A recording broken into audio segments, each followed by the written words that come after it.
Thank you. We are live. Come on in, everybody. Let me switch my Facebook around real quick here.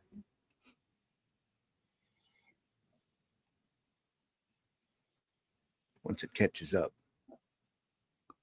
Come on in, everybody. It's time for Comics by Night.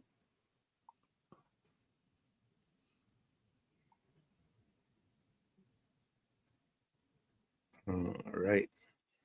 There we are. It's December 20th, folks. There we go. Now we're available over on my Facebook page. Come on in, everybody. Nice to see you there. Chat is live. We are live this morning. Everybody getting ready for the holidays. And we have a little blueberry for you. Ooh. Ooh. Don't all talk at once. It's okay. We're waiting for you. I'm waiting for me. Yeah. All right, here's the opening. We'll get into it. Let's go.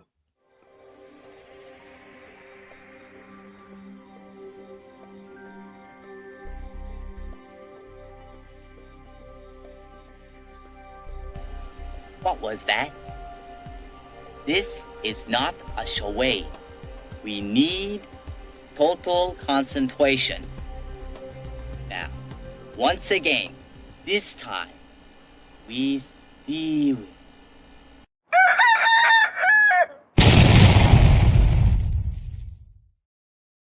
That's how my head feels this morning. Comics by Night, folks, for the 20th of December. Go ahead, Russ. Me too. Yeah.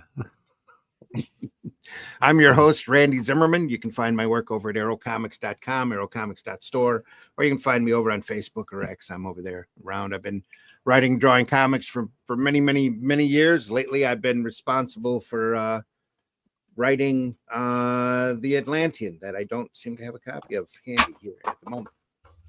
But yes, The Atlantean, I'm sure Russ has one. Real happy with the book, with the package all around, and we hope you get a chance to enjoy it. Also joining me this morning is Mr. Glenn Fleming. Glenn, introduce yourself, please. Hi, everybody. My name's Glenn Fleming. I'm a writer, artist, and publisher. I've written 12 books, different subjects, science fiction, all that kind of stuff. You can find all those on Amazon.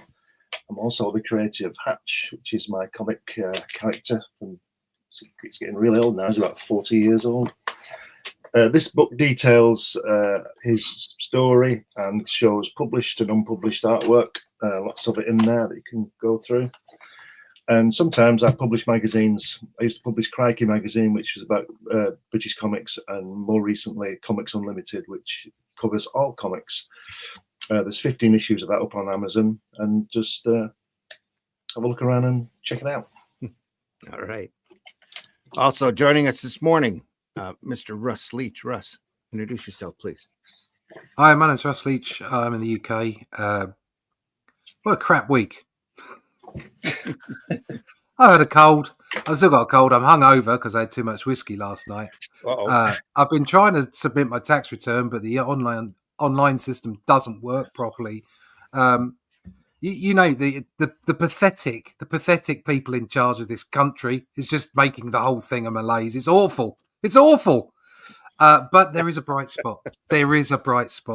And that is that I'm working on The Atlantean with Randy.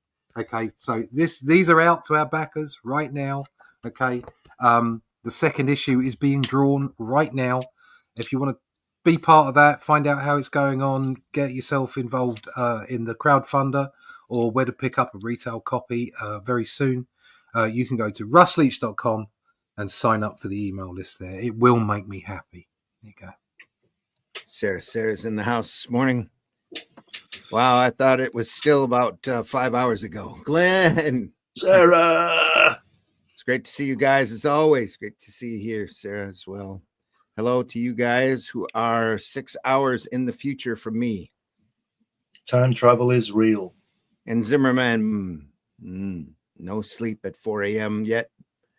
But yes, it has been a crap week. Yeah. Whiskey made it better. Don't worry, it'll soon be Christmas. Oh, there we are. next week. Another one bites the dust.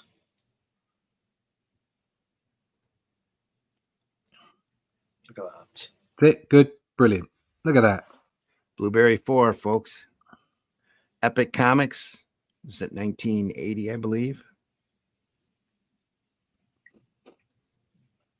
Look at that. Here we are. Boom. Great cover. There was a piece of interior art.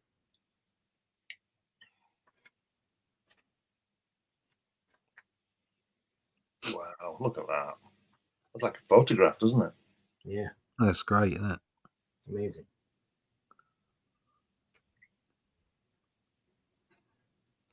Wow. Right, we can go now. Just to show that. Just, Why that's not? it. That's it, folks. Yeah, We're done. Don't need to see any more. there's Look the at sun that. slowly Beautiful. sinking in the west. Yeah. And then there's this.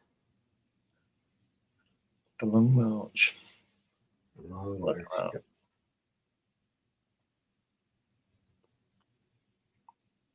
Get that establishing shot. House on the hill. Wow. Is that supposed to be snowing there? Yeah, it's what it looks like. Wow. Definitely. Do you know what I always find really fascinating? See that big rock at the top there, like Devil's yeah. Tower type of thing. Plateau. Yeah. What at one time on the Earth that would have been underwater. Yeah. So imagine how many millions of years it took for that water to recede and just turn into the desert. It fascinates me. That. Sorry, go on. Carry on.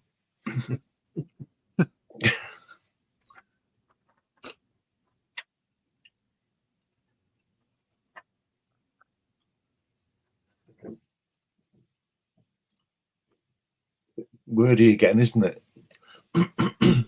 Just a little. And again, the translation Yeah. leaves a lot of open spaces. Oh, Geezer's face, though, is great. Yeah, he looks familiar. Yeah. Wasn't he in one of the earlier ones? That guy. Might be the He- same guy. I don't know. Oh no, it's I don't know whether it is or not. We're joined this morning by Mr. Rex. Rex, how are you? Good. Sorry, I'm late. Good. No problem. Let's see here. Sarah says, run some rumchita. The year I was born, LOL. Then double flyer in the house. What'd I miss? We just got started. There we are. Oh, dear.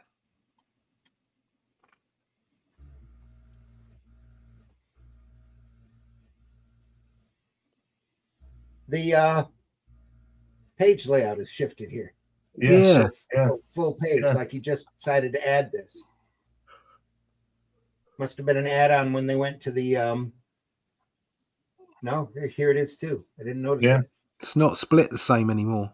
No, just these couple of pages. Then it looks like it goes back to the usual.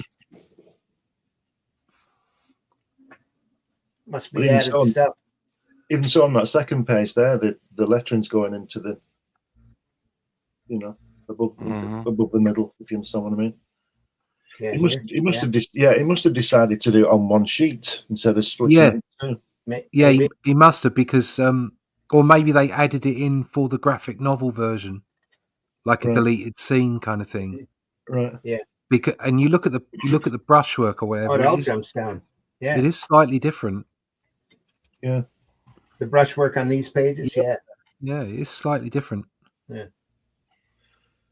One of the original what stories are from the early 60s, aren't they? Mid 60s, and this is what 80 something. So it would seem, correct that the style is different if it's 20 years later or whatever it is, it's like 82. 15 years later. Yeah. Wasn't the other ones done in maybe the late 60s, but like in the 70s? We didn't get 60, started in the early 70s 69, on the 70. Western? I don't remember the exact dates. Okay. You have to go back up on Wikipedia and take a look. This artist, I mean, look at his hair there in the center panel. It was never like that. It was always black, wasn't it? This has definitely changed. Is this The a different art has art? changed pace. Yeah. Is it a different artist? Does it tell us at the beginning, Randy? Just flip over. It's at right on the very first page. There. It's got we've got Shiro. No, they're listed as creators. Yeah, just the colors are different. Evelyn Chan Lee. It's definitely looking different. Maybe he's just changed the production on it to single sheets, and because of that, the brushwork is slightly thicker. Yeah, and it's got a slightly different feel to it. He might be working smaller as well. You know, he might have gone from. It's single sheet. I reckon he's gone. He's gone a half up, hasn't he? Yeah. So where it was double, he's doing a full page this size now. He's flipped it. Yeah. So the brushwork is slightly thicker. Yeah. Yeah. That's where we were. I think that is. Yeah. It's not as good, is it? It's a little looser. Different. I think that's the whole point. Is that the smaller you get, the tighter it becomes. Yeah. So you're drawing it the same. It's just a slightly different size. I like the panel layout on the right hand side there.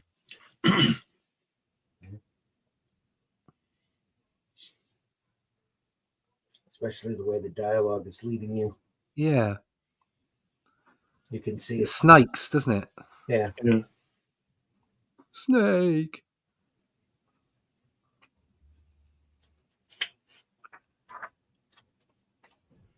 Oh, he's combed his hair, had a shave. Yeah, it's a bit. Ooh, look at that. Is that girl at the top? Is that Morticia? It's a native Indian girl. Yeah. Look at that guy underneath. Look at that drawing there. That's unfortunate, isn't it? The center panel underneath the top panel. Yeah. No, up the next one. Look at the way that composition is.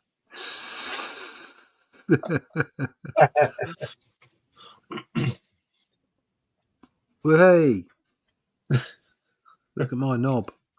Coincident lines, folks. Yeah.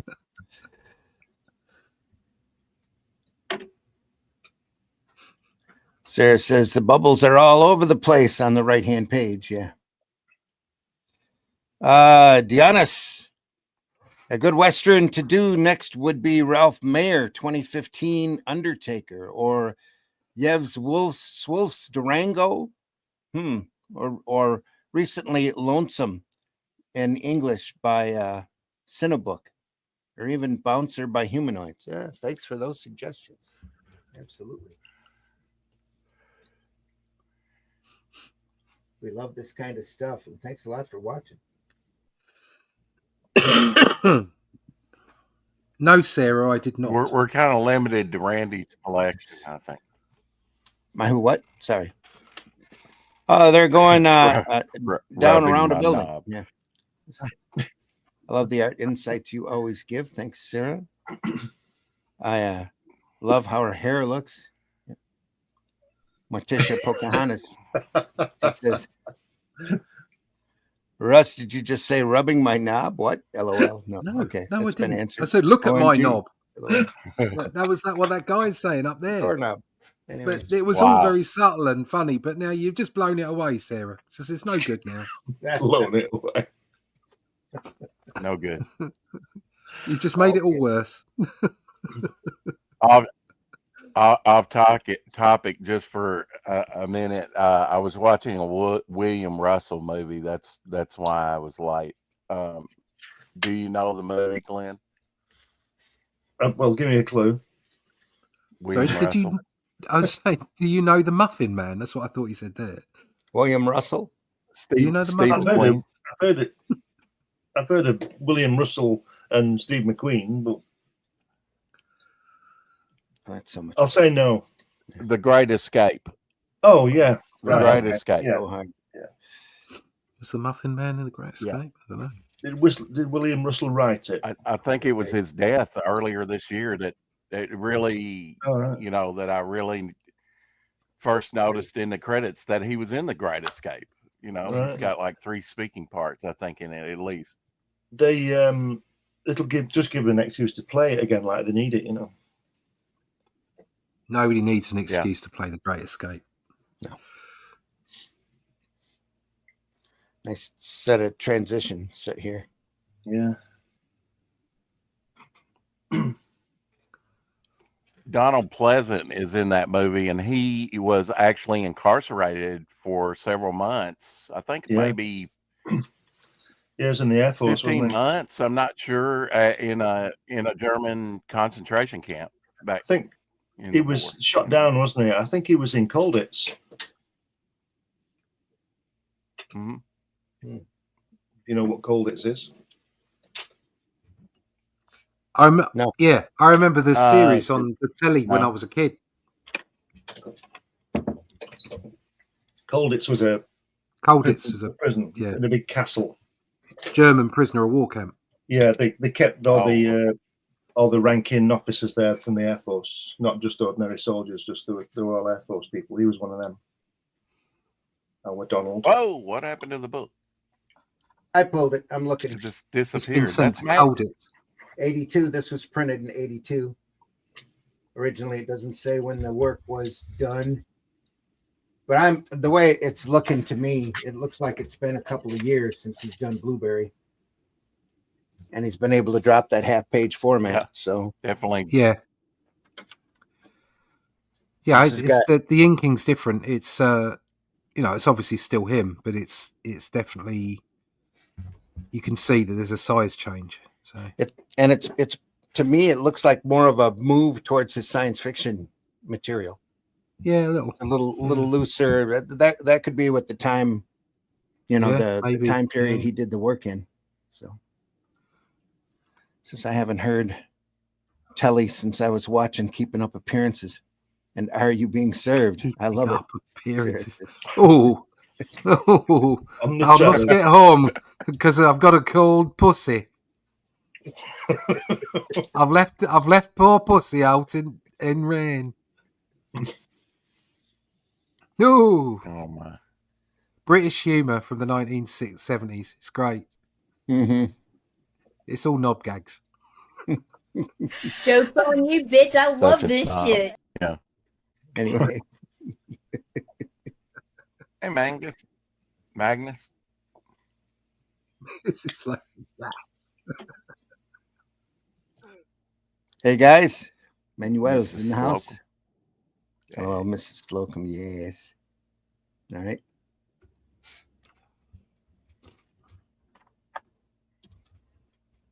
Early morning humor. That red dress sends you straight What do you to think that. about this new work from 19? What do you What? think about the new work here? Yeah, it's good. I still like it. It's just a bit yeah. different. That panel Yeah. where he's just Ooh, the it is. the bottom panel where the rock is coming out of the sort of mist. Mhm. That's just brilliant. Mm-hmm. Love that. It's got Mike Magnolia written all over it. Yeah, Hellboy.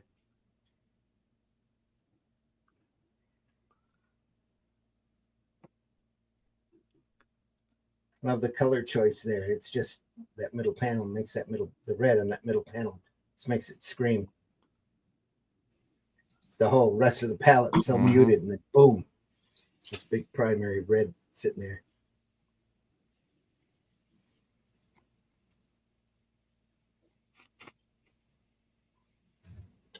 Nice carriage. Real quick. Contrast. Mm-hmm. Pulling up the tent. I love how just in that bottom panel, yeah, right there where the horses are. Mhm. Of course, I like snow scenes anyway, and to see how different artists depict, white scenery.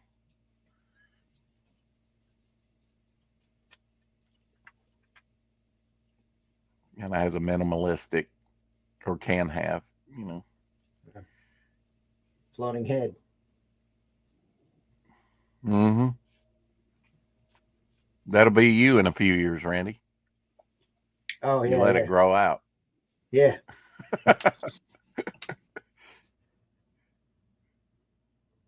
Well, the wife already says I have an old coot type attitude, so the appearance is catching up. So I guess. Anyway.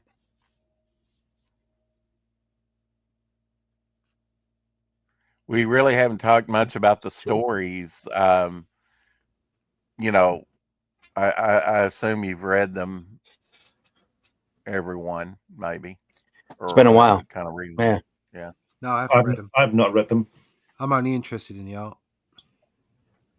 I'm pretty sure this has got this covers the Trail of Tears period here. That's why it's the long walk.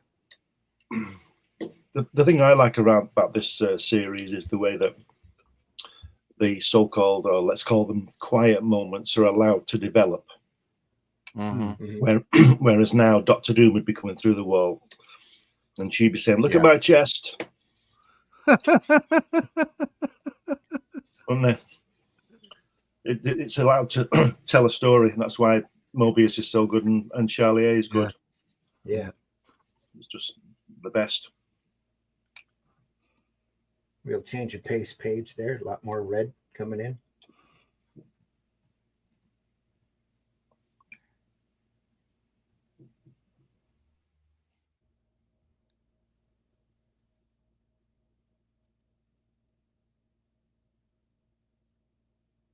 Since he's not American, would you call this sort of a hybrid? I think I would.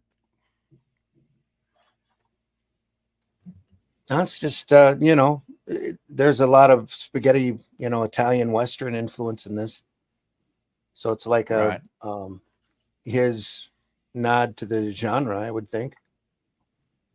I don't know about it being like a hybrid. Leone. Yeah. Like Leone in his movies, Italian movies, he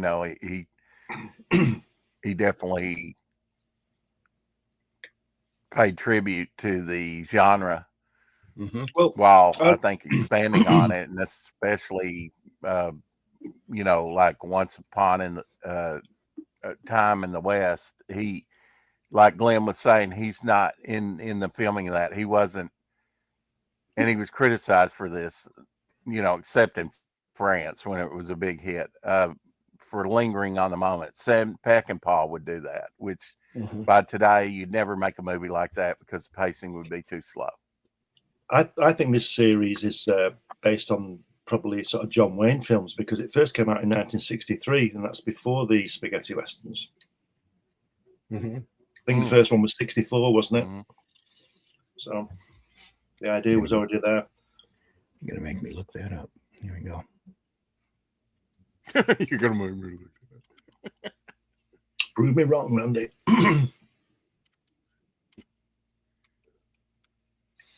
This was first published in 63, not this one, but Blueberry. And I think that, was it The Good, the Bad, and the Ugly was the first one? I don't know. 64.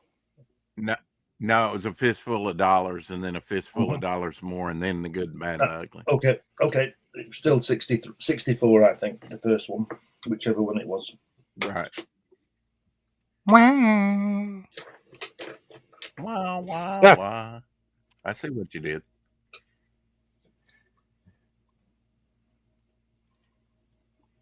All right. The thing that always got me as a very young kid was the gunshots, because you watch American Westerns and it's, pew, pew, pew. It's not much, but it's like a cannon going off in those spaghetti Westerns when a gunshot goes off, Poof. Very Gerard noise. Return to the Blueberry 79. The Chase. It's a freelancer. The material we were looking at, the half pagers, were in pilot, and that's from 63 to 74. And then after that, he's done other volume work. I imagine this is the first of the full volume work that or albums that he did. If I'm counting right, 13 characters just in that top panel on the right. Amazing. Yeah, it is. Looking for a title. Yeah. What is the rule on using likenesses, guys? Like if this woman was patterned after, an actress, or the guy after an actor, what is the rule on using likenesses? I think that at the time when this was produced, it wouldn't be an issue, but I bet it would be now. Yeah, it's like Would be nowadays, now. Okay. all celebrities, all footballers, everybody, they've all got an agent who want to effectively create a brand around each person. So using their likeness is a no. But to be honest, if you don't go around advertising, so say you had a character, a superhero, and I'm going to make that superhero just look just like Keanu Reeves. Yeah. Mhm. If you didn't advertise that you were making it look like Keanu Reeves, and you didn't trace from photographs, it was just a general depiction, I doubt anybody could do anything about it. If you started tracing tightly from photographs of his likeness, then there's a possibility someone could have a word with you about it. Especially if those photographs were copywritten. Yeah, especially if the photographs themselves were copywritten as well. Yeah. That would also include like dead, famous dead actors and actresses, wouldn't it? That maybe have the estates later, like I don't know, Grant or somebody like that. Yeah, I don't know about that. In comics, a lot of that would fall under satirical limitations anyway. But it's just when you go to transfer it to other media that you'd run into a problem with whoever owned the likeness or the copyright to that. And a lot of the estates are real protective too, especially the big ones that are still generating money, Elvis and Marilyn and James Dean, Groucho Marx, that kind of stuff. I think it's a difficult area to nail down, because if you're not going around saying Keanu Reeves is my superhero, but you draw a character like Keanu Reeves, then somebody's got to prove that you're making money off the back of the fact that your superhero looks like Keanu Reeves. And that's very difficult to do in a comic if you're not literally tracing his likeness. Right. If it's just a general look, if you say it's Keanu Reeves, that's when you fall into problems. I was selling a comic book, and it's obviously Zippy the Pinhead.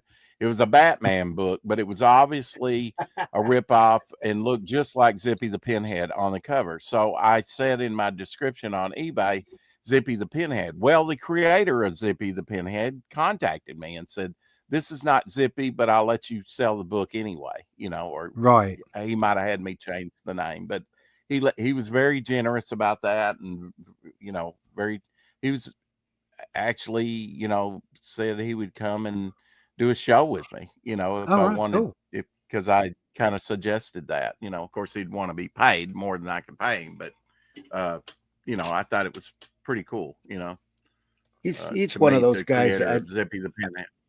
Yeah, he's one of those guys I'd really like to meet. I've heard nothing but great things about him. But on that, when you personal pieces of art on eBay, sketch covers or whatever, they are usually dismissed as just art. Yeah. Yeah. Well, there's one Fantastic Four cover that John Byrne did, and I mean, it might be a half face, but down there towards the bottom, right-hand bottom, I believe on that cover is Charlie Brown. Now, if I listed that as Charlie Brown, Schultz or somebody at the estate, if they saw that, they would, maybe get you for copyright infringement, because you do have to, I understand, protect your copyright, but that would likely, Charlie Brown. Sorry, Rex, didn't mean to step on you. That would likely just fall under parody or satire at this point. But it probably wasn't even worth Schultz's time to pursue. But that's completely different Yeah. That's completely different to reproducing a real person's face. Yeah. Mm-hmm. Mm-hmm. There you go. I was right. A Fistful of Dollars, 1964. Nice one, Glenn.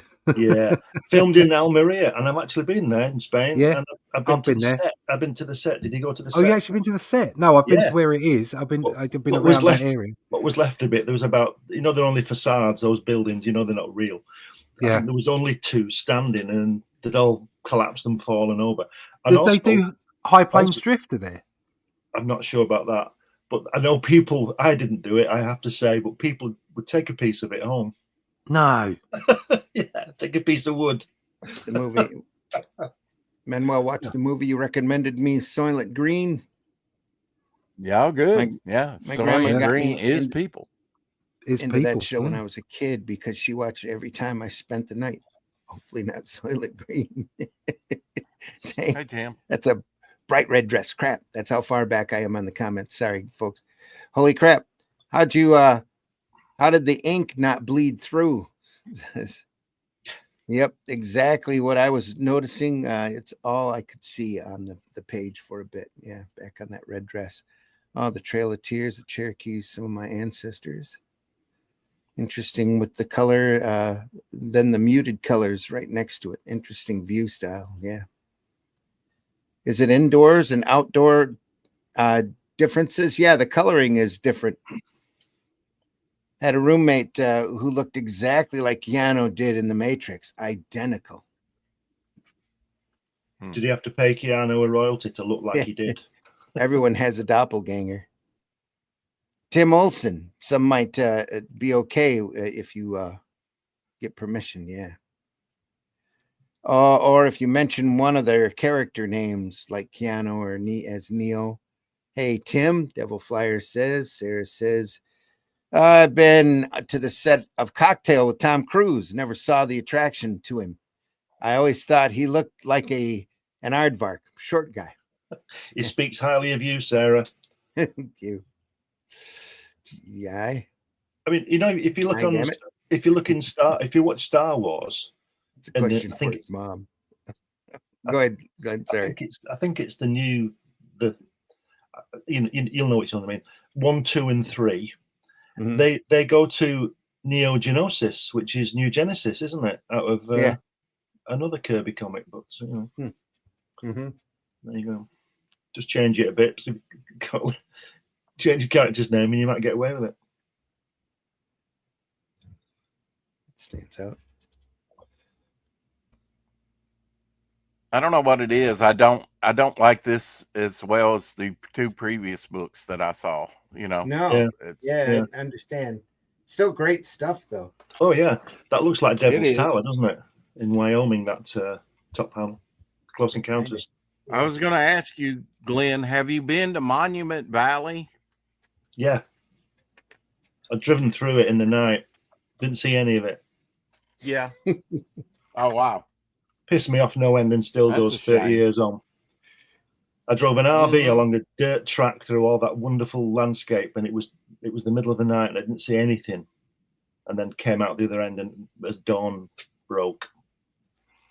But I'll tell you that another time. So yes, I've been through it, but no, I haven't seen it. Well, once upon a time in the West, Leone, that was the first Italian Western shot partially in America, most of it in Spain. But he actually transported dirt from Monument Valley, which John Ford shot maybe 11 movies there. Right.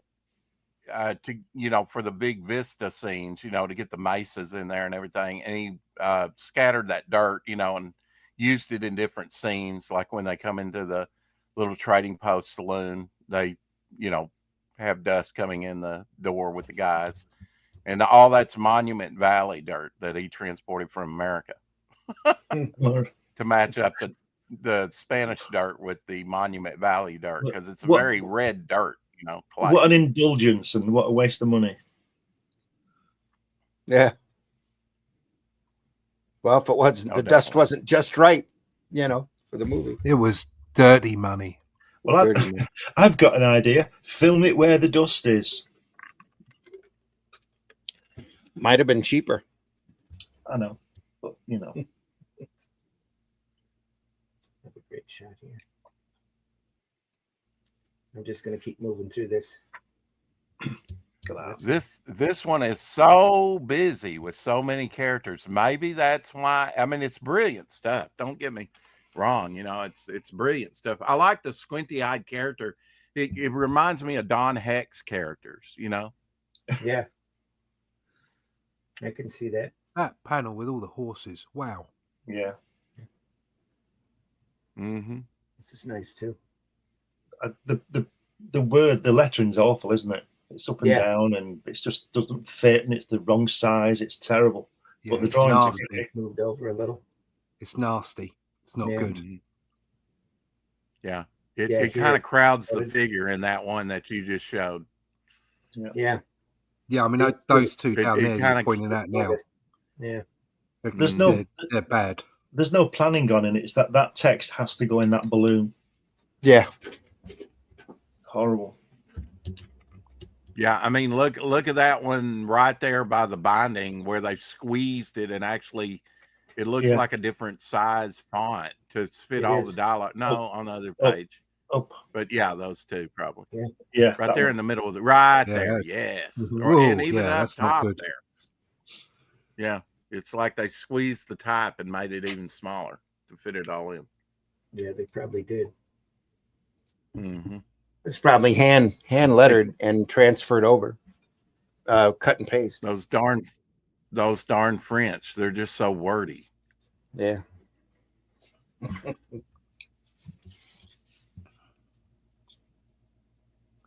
Mon Dieu.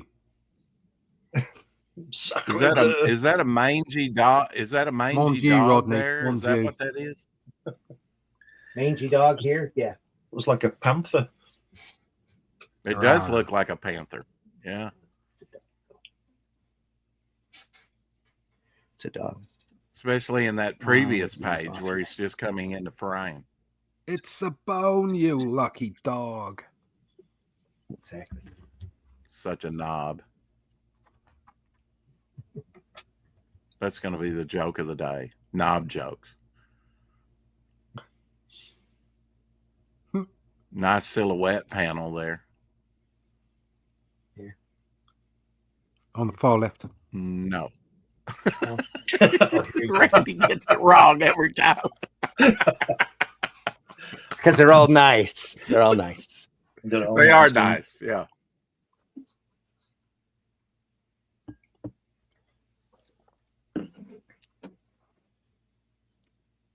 It's amazing how light he goes with the lighting, the color, especially like at the bottom of the page there in daylight, you know, the yellow. It's just it's very muted compared to some of the other strong panels colors.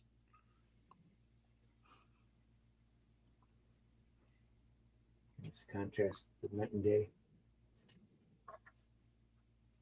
Oh, there we go. Wow. Oh, lovely train. Look at that. Here as well. She's telling you, wait, look. Yeah. Look at her. She's gorgeous, isn't she? Beautiful. Mm-hmm. Doody doo. I'm going to assume her gender. She's a gorgeous female. She's a gorgeous woman. How dare you? That's a lot of woman.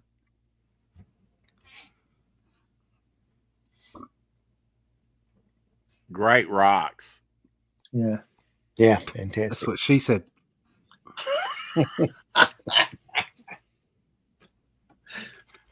The most used internet joke Ding. around. Ka-ding. Oh dear. And the bell just goes right with it. I love the way the smoke is so black on the train. You know, they really Yeah. are black, Mhm. smoky things, aren't they? Those trains. And if you watch the westerns like I have recently, you can just hear that thing, you know, real loud. Yeah. Look at those that fantastic panel where they're all up at the bottom page there. That's that one, yeah. Just look at they've got 3 rocks and 2 pieces of wood on the track to stop it, and it's got that big rail at the front that knocks things out of the way. You Yeah. think you need a bit more than that?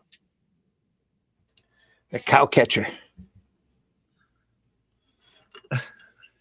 Big little You'd pointy. be better off maybe putting a few dead cows on the track. I always If thought you there's wanna got to be stop an the easier track. way of catching a cow. But there you go.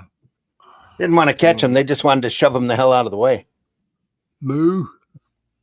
Well, back when they first took over the West, the herds of buffalo were incredibly big. They'd go anywhere they wanted.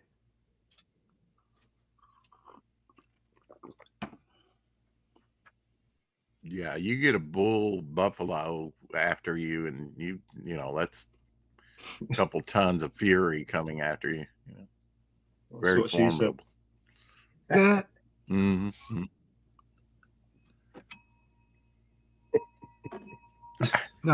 It's just amazing when they fire their weapons. You know, paw. Come Yeah. on, man. Yeah. Sarah says What'd you Pee-wee's say, Playhouse Paul? word of the day, where all of the furniture goes insane with knob. Oh no, Yes, no, I not did, Pee Russ. Wee. Morning all. She's Oh. definitely gender neutral. Matt Black says. And the Here big we Indian go. fella is Non-binary. non-binary. All right. Yes, no, yes, no, yes, no, yes, no. Okay, what's the difference between Iron Man and Aluminium Man? Go on, lube. Iron Man stops the bad guys, whereas Aluminium Man just foils their plans. Oh, Dad joke of the day, folks, brought to you by Russ Leach.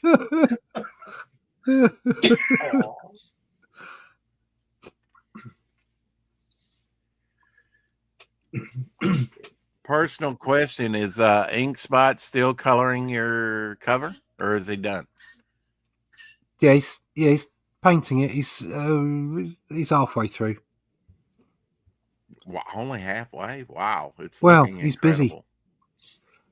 Yeah, It's looking yeah, nice. I Yeah, get it. yeah. It does look good. I think he's a plumber by day. Actually. Yeah. It's isn't it? Yeah, it's not his main job. Yeah, Mm-hmm. talented man. But One of these what he days, I does think is plumbers great. will inherit he- the earth. Yeah, it's great because he's got this real sort of oil painting touch to his work because it's all digital. Mm-hmm. But you can give him a finished pencil and say, right, use that as your base. So, which is perfect for what I need. You should test him and put lots of piping in it. Piping. See how good a plumber he is. Yeah, follow that. Pipe I'll work down. on it. I'll work on it. Mm. Do the cover for number 3. That'd be so Pipes wet. of the Damned. Look at that second panel on the first page. That lettering at the top. How not to letter right at the top? Keep going. Next. Oh God, yeah. Yeah. Look, as it wraps around the other bubble. No. Right. Oh, Good Lord, what's wrong with you, Randy? Up the right of the top. There it is. There you go. There it is. Yay! Was probably a lot easier to do in French. So. No, I don't know how to say French. I had to tell you that way. Okay. My God, he wasn't bluffing.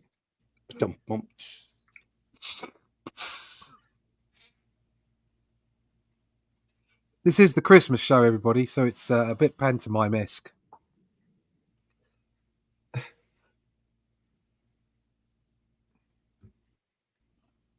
I'm looking for where I left off here. Yeah, I guess it'll be after Christmas. It'll be a day behind after you. Christmas, won't it? When we meet next time. Yeah, I've seen Day a or two. bull full-sized buffalo protected in a zoo. OMG, it was amazing seeing the power you could see in it.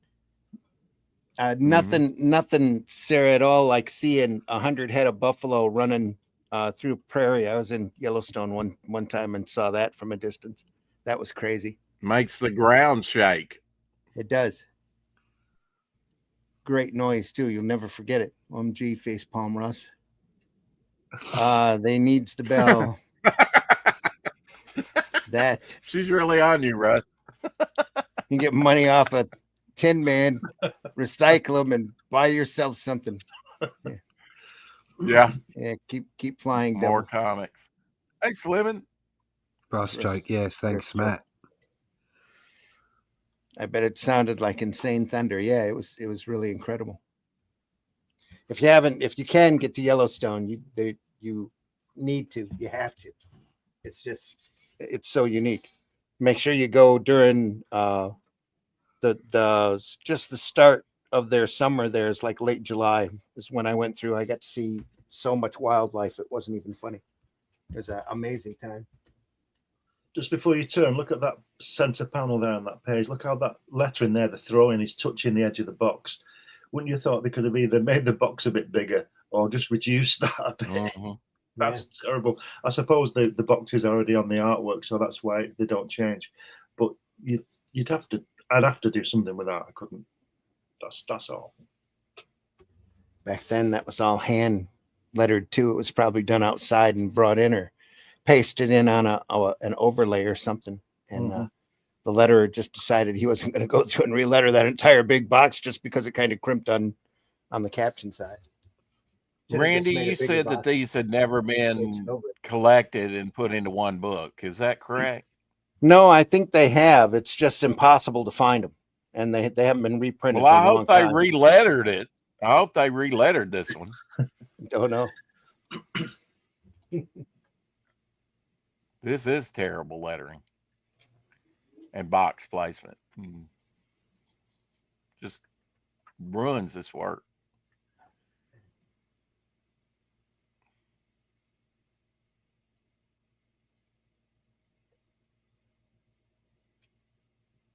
There's a blam blam instead of a paw paw. That was a blah blam. Blah blam. Okay. How two different bullets coming out of the same gun make two different noises, I don't know. Well, I like that fourth panel on the first page, that blue that for the Indians on the horses there in the foreground. That's just brilliant. That's the ricochet here. Yeah. Oh, the ricochet. Okay. Sure it is.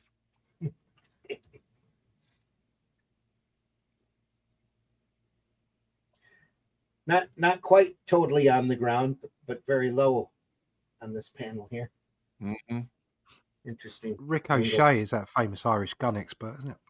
Yeah. Yeah. He's on Thunderbirds as well, Rick O'Shea, isn't he? Mm.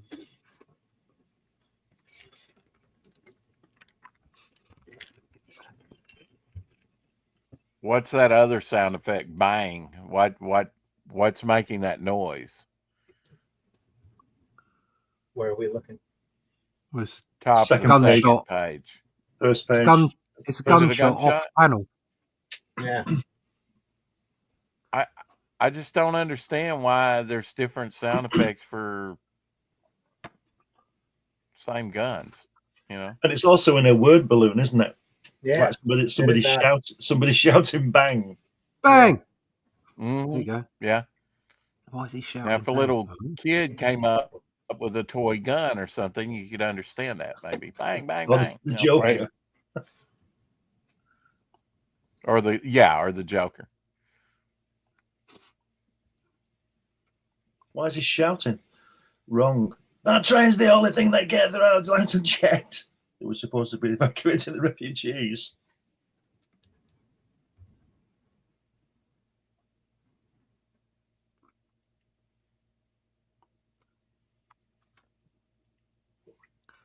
Just does so well with the countryside, doesn't he? With the landscapes. Yeah, we said he went to living next door with his mother, didn't he? Yeah. Yes, wow. Nature is my sanctuary. Went to Starved Rock State Park a few years ago where Native Americans literally starved, felt the energy in it. I was thinking the Joker too, of course I was. He's my favorite villain. Mm-hmm. He's a lot of people's favorite villain. I'll take Dr. Doom though.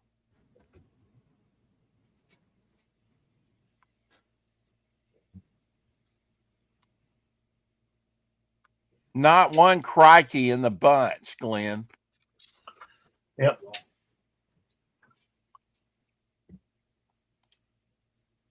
Not even a bowler hat to be seen. What the hell?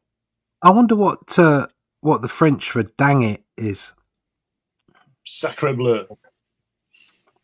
Could be. Kind of fitted in that little round. Oh, Dang it. dang it all! It's got it down there as well. Yeah. Sacre bleu. Bleh. We have Paw, blown paw, them paw. to Paw black. blown them to little pissers. Sacre bleu! I have dropped my cheese. Now you're sounding like Nice. Peter Sellers. It's just a little bit of fun. We all love all our European neighbours, I'll let you have Doom this time. LOL. our European cousins. Nuke them till they glow. More trade. That's an odd use of black spotting there on the Native American's face. Yeah. Yeah, that's a really odd shadow there. That's very weird. Almost looks like a grease smear. Yeah. Yeah.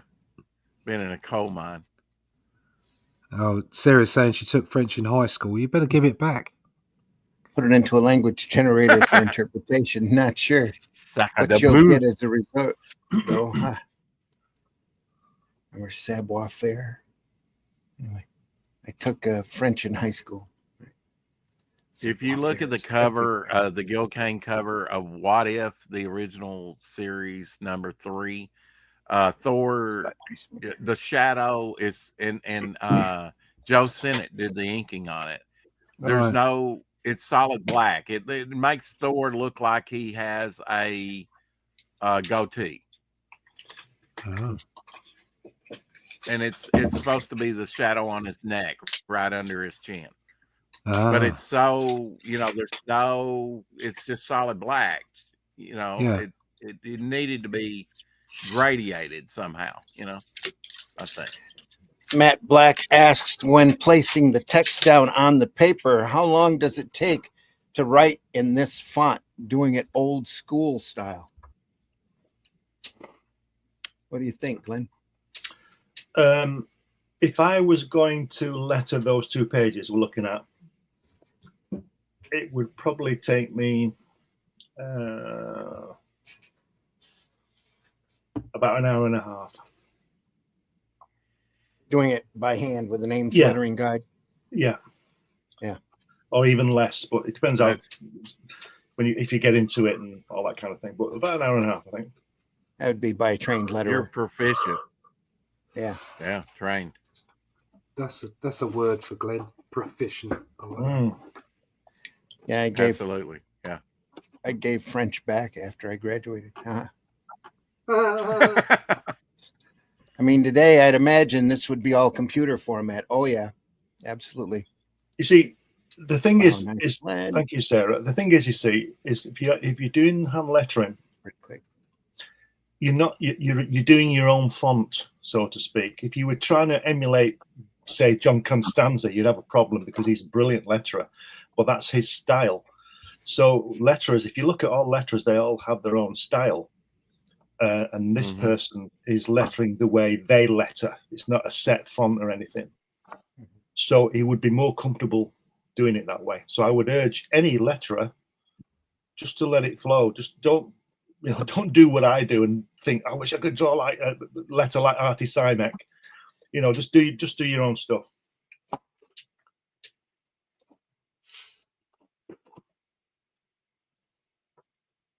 Okay, the Ghost Track. Special guest appearance by Bernadette Peters. Those lovely red rocks at the bottom of the page there on the left-hand side. Look at that. Great. Fantastic, isn't it? Yeah, You feel the sunshine. like that whole bridge. Feel The train on the it's really good. sunshine. Sorry.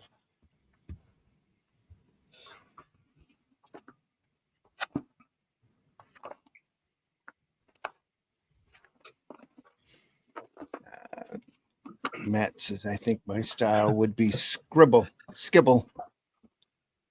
You're most welcome. I would love to watch someone hand lettering. My dad does calligraphy, but comic lettering would be so great to watch. Well, there's Need another comic to translate. Yeah. there's a film of Moebius, which is as we're talking about him on YouTube, where he's hand lettering, and he's hand lettering with a brush. Oh, So go and look at that, Wow. and then go and sit in a corner and cry because he's doing it with a brush. Now, it's not as wordy as this, to be fair, but he's still doing it as a brush with a brush. And it is French. And it is French, yeah, so it doesn't really count, does it? Sorry, France is taking a beating here today. they always do. They always do. That's what they're there for. What should we do? Let's go and kick some French ass.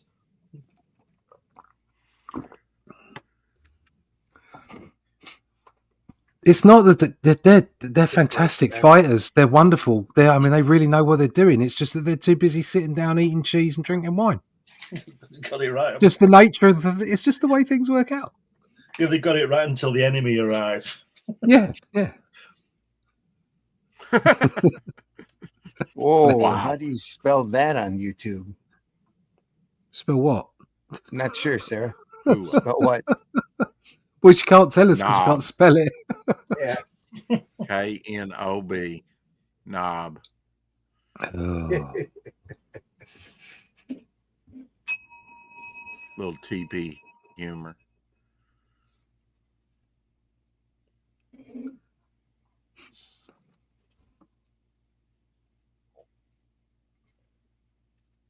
Looks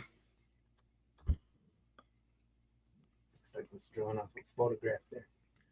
Beautifully done. I guess this story for me, there's so much going on. It's hard to discern what's going on without reading it.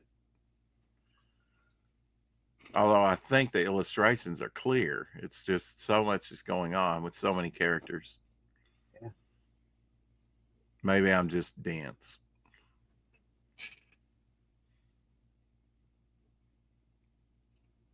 What cover were you talking about that Gil Kane did? Which cover? Was it What if number 3? I have it here if you want to see What it if 3? at the Yeah, end of no, the it's show. okay. No, it's okay.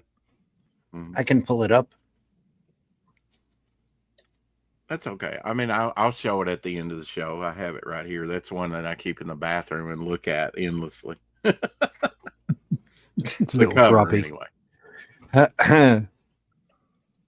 Yeah, it's missing the back cover. I've got it with my. It has the front cover though, and that's all that really matters, when showing it off.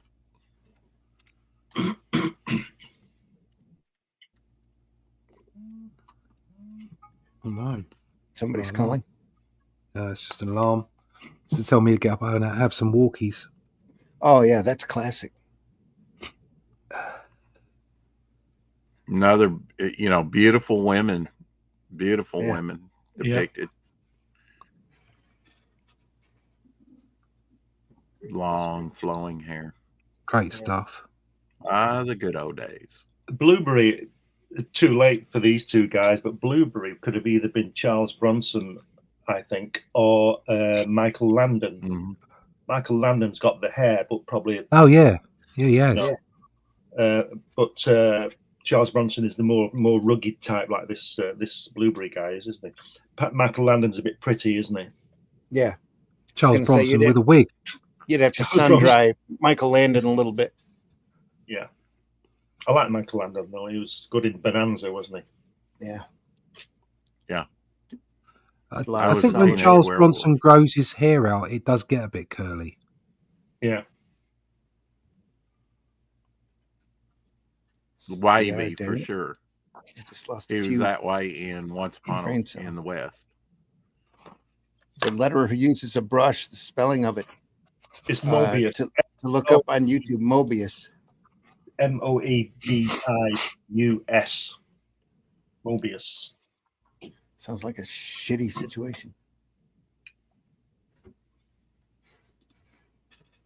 Paw. Rat-a-tat. It's great the way the light, the fires lit everybody up. That's just really nice. Mm. The big mesa in the background, just purple. In that one panel, just purple.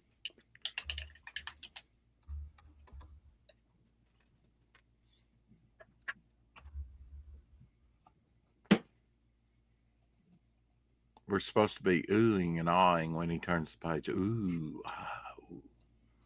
Like that bottom panel, last page. Yeah, yeah, that's fantastic, isn't it? Yeah, So it's like it would be easy. I'm sorry, Glenn. No, go ahead. Go ahead. So I was going to say it would really be easy to believe that the artist in the first 3 blueberries is different from the artist here. Yeah, Very different style and look. That bottom panel reminds me of Steranko type of image. Mm-hmm. But yeah, I agree with Randy. You wouldn't necessarily think this was the same person, even though they both styles are good. But I prefer the earlier ones. Yeah. Were those tighter? Is it just a difference in style? A different I think there's more rendering of detail the in them. faces? What is it? I think Russ hit the nail on the head at the top of the show when he said that the pages had been turned, and he's not doing half and half again, and so therefore the artwork is smaller, and he's not putting as much detail in. That would be my opinion. Plus, this could have been done a couple of years after he did the previous work, where he's gotten faster and knows his style has become more evolved, more relaxed. Right. So, yeah. Like the highlights on her hair there. It's perfect. Yeah. Yeah. The whole thing, the colouring as well, the Indian guys at the bottom are sitting in front of the fire, aren't they? And they're lit up. It's just fantastic. It's just beautiful stuff.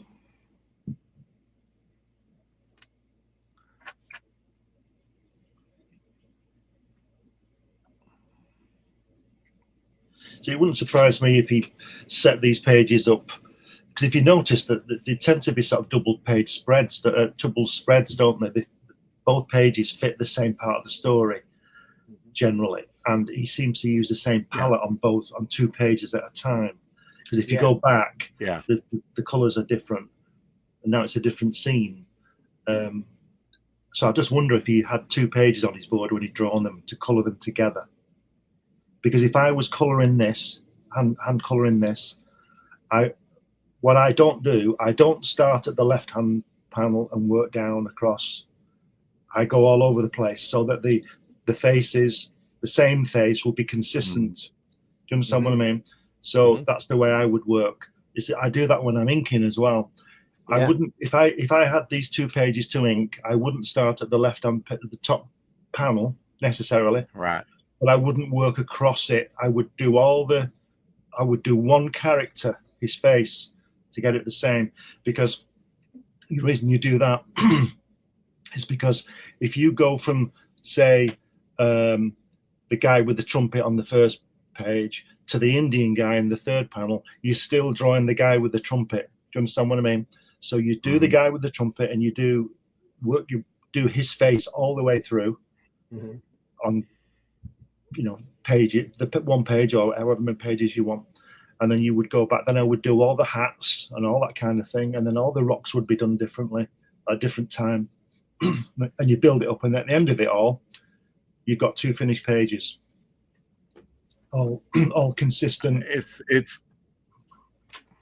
It's kind of like what my instructor said in college about, my painting instructor, work all over the canvas, so that the images kind of develops all together. Don't treat one area more precious than the other, because you'll get hung up in that and you won't want to change it, and that'll dictate the rest of the space. Yeah, I would agree with that. Plus, when you're working your pages out and you roughen them out, if you jump across, all the you've worked out what your panels, you've worked out what your story's going to be in your mind. You know what you're going to do. You might have done some roughs, but when you're putting it on the pages, you need to just rough it all in, but you don't rough it in, like I said, from the top left all the way through, or I wouldn't do that. I would rough it moving about pages, and it keeps it one drawing, if you see what I mean, and it's all consistent. Yeah. That's the way that's the way I do it. That doesn't mean that's the way everybody does it or has to do it. That's what I do. I think the coloring can create tension too. I know. Yes. Yeah. If and I'm not talking like, okay, he's angry, so paint him red or put him in a red panel. What I'm saying is, I'm almost feeling some tension in like this double page, simply because I would do it differently. I would color it differently. I would, especially some of these muted scenes. Now I get it, distance and lighting and it's brilliant. But just, you know, maybe my American sensibility, I want more saturation of color. I don't think it's always called for, but he's got in all these books, he's had a very light palette at times. On maybe it's a panel here or there, but it's different than what I would do, you know, which is be more saturated with the color, which a lot of it is saturated. But I really think that this work was done much, much later than the main body of the Blueberry work. And he's making all of these choices because, I agree with you 100%, Rex. The coloring on this to me seems a little washed. Yeah. And a lot more washed than the other work. I was just looking at Blueberry 5 that we'll probably look at next week. And it's completely different again. Right. See, we're back to half pages and a whole different coloring. Look at that bold statement. Is that different paper? No. Right. No, it's printed on the same paper. It's just a different choice of palette by it's like the Moebius. graphic novel Slick Stock, isn't it? These are both, the two books are printed on the same stock though, same format. See, to me, this is one of the beauties of art, is that it's just an intentionally muted palette on the current work.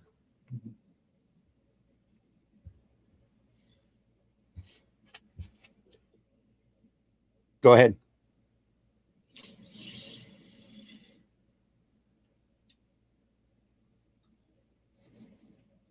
Nobody? We're turning the page. Yeah. Thought I heard crickets then. Yeah.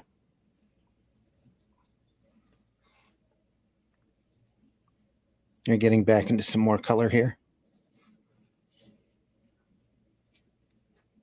See, I don't know how they work, these two. I imagine that Charlier gives Moebius a full script. We said this before about Alan Moore and Dave Gibbons. Mm-hmm. Now, when Moebius is laying out these pages, he has to keep these word balloons in mind on his composition. And if you look at this lettering is awful, isn't it? The way it's too tight. Well, that's because of the translation. Mm-hmm. But he's still got to keep that in mind when he's doing it in whatever language he's doing it in. He has to work it out. And what I do as well, won't surprise you, I pencil the lettering in first. So I do it twice, really, because you've got to break the lines. Because on the last book we looked at, there was a lot of hyphenating, and that's no good. That's bad typography. Yeah. So you've got to work it out. You've got to censor it in the balloons, usually, and there's a lot to it. It's not just writing the words on the page. You've got to work it out where they're going to go, how they're going to fall, you know, so they don't cut. Like look at the second page, the second panel. The guy's lost the top of his head under the balloon there. It's like Dum Dum Dugan. His hat pokes out there, you know, and it spoils it. I mean, look at that one on the right there that you just next to his elbow. Why didn't they drop that down? Here, because it's covering up that guy's face. Yeah, that's bad placement for me. But you know, there's a lot. And why do you have a question mark and a word balloon? Really? Well, I don't know. But you've got to. There's a lot to hand lettering. It's not just a question of just writing it down. You've got to work it out. There's a lot of work to do. Yeah. And it's like everything else, you know. It gets well done. it's you know, the more you work at it, the better you get. Yeah, it is more practice. Yeah. If I Start saw a seeing- comic called Blueberry Western, it'd never cross my mind. Yeah. Yeah. I want to know why Captain Kangaroo is in that last panel. Here. Yeah. Bob Keeshan. Yeah.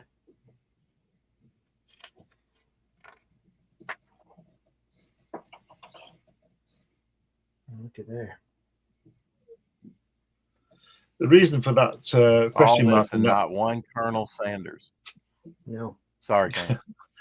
the reason for that question mark is because he's puzzled, isn't he? You don't think puzzled. You think, huh?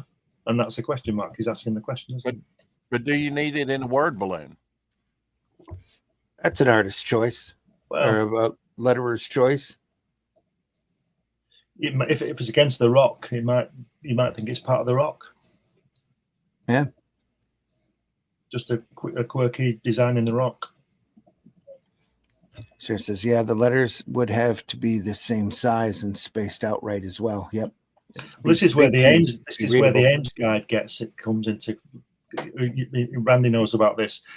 Ames guides are just gold for a letterer, because you get a consistent line, and the spacing is important. You know, the lead in between the lines, and they're just an absolutely brilliant tool. And I don't know whether you can still get them. I've had mine for 45 years. They just, oh yeah, you can still get them on Amazon. Right, you just look after things. You know, look after your tools, so to speak, and they'll serve you well. But any letterer needs an Ames guide. Otherwise, your lines are going to be different, or you're going to have to measure them all the time. I know that's obvious, but I'm going to make a confession. I have 2 of them. Well, that's like an everlasting gobstopper, isn't it? How many do you need? Yeah. Well, I mean, you know, what if I misplace the one? See, you got to have one. Well, you get another one then, don't you? That's you don't need to you get another one. Got an extra one for spare. Yeah. But yeah, they are great to use and really easy to use. I'd rather have it not need it than need it not have it. See, the thing with the guide, people, it's like everything else. People think they're really difficult to use, and they're not. It's as easy as falling over. You just got to put it on your parallel motion and draw it across. It's simple. Once you have it in the right position, that's what she said. Yeah. But you're good to go. Okay, I'm gonna have to use a joke. I think I'm the only one on the panel that hasn't used that joke yet.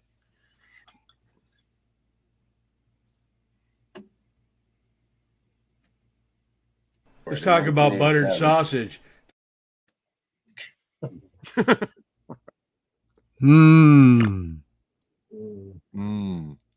bacon buddy. How about that? Bacon butty. Yep. Anything more? We're moving along. More nighttime. Wow. Now I like that 5th panel on the first page where you've got the contrast of the warm panel in the that popped. Mm-hmm. And that next panel is nice too, where he's up against the rocks. Yeah. Mm-hmm. Just a really nice page here. In general, everything works. Almost just looks like brush stroked in, Yeah. Rocks there. Love it.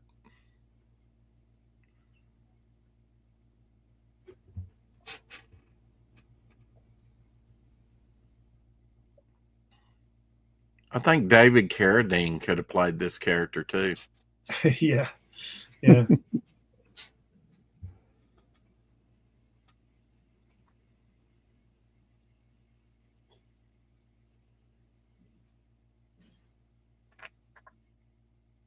Yep, getting back out into the wide open again. Look at that intense red on that horse. Yeah, that's nice. And figure, yeah. Literally a red man. It's a great sequence again.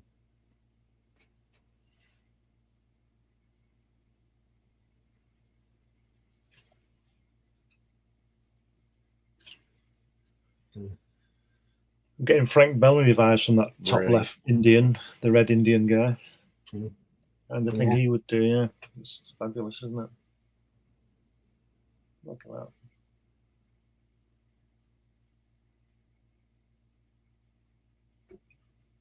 He's good at drawing animals, isn't he? Look at that dog at the bottom Yeah. left. He's just good at drawing, isn't he? You do a panel like that, and all the rest is just foreplay.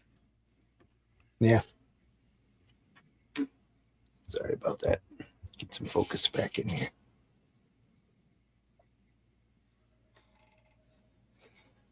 Look at that second page there, the third panel.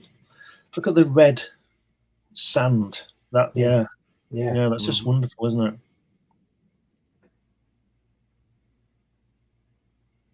Pulls it up. Same here. Get a little dash of red. Are those roots and trees, big trees in that panel below that one? Here. Yes. No. No. Back Below. here is a bit of a forest there. area. Yeah. Yeah, okay. Fording the river. Yeah. Mm-hmm. It's great. Different beats in time. Yep. Different things going on. You can almost feel the movement there. Yeah, if I was going to do muted, I would do it like that last panel on the first page where I'd mute the rocks, to show distance and change the lighting. But other than that, I would go stronger with the palette. But he's doing it more on these pages. But on some of those other pages, they were just so muted. Those wouldn't have been my choices for me. It would, just speaking for me, it is different sensibility. Could be he wanted to Not show us the criticize. middle. Yeah, could be he wanted to show us the middle of the morning too, and the sun was directly overhead and kind of blasted out all the color. See that second panel, man, with that mountain in the background. Yeah. Wow. Cactus Look in at the foreground. That fourth panel is that Gandalf with that silly hat on. Yeah. You shall not pass, amigo.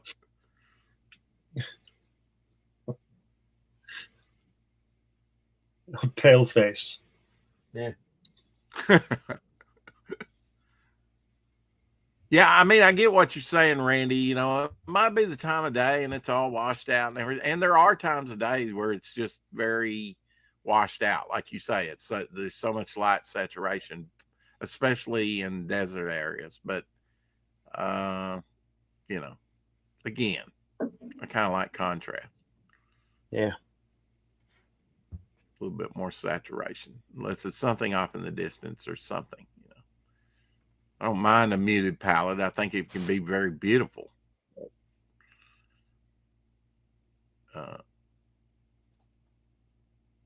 There's such diversity within the inks that of all the books that we've seen of his, the color choices are just all over the place in a lot of ways. I think it's very deliberate. Don't get me wrong. It's just very diverse, as far as saturation is concerned. Yeah. In some cases. It's hard to pin it down because it's, like you say, it seems like even when it was half pages, it seemed like he was still taking 2 pages like this into account and doing 4 half pages to make 2 pages in American style. Things that seem obvious It to some seems may like not he's be using for the others. same color palette, like Glenn was saying. Yeah. Which have the right angle of the dangle. Sarah says, Marvy in the house. Good morning, everyone. You have to check out Tex Willer and Zagor. I have some Zagors. Great Westerns from Italy. Got to go back to work. See you Sunday. Hi, Sarah S. Marvy says hello, and he's running back to work.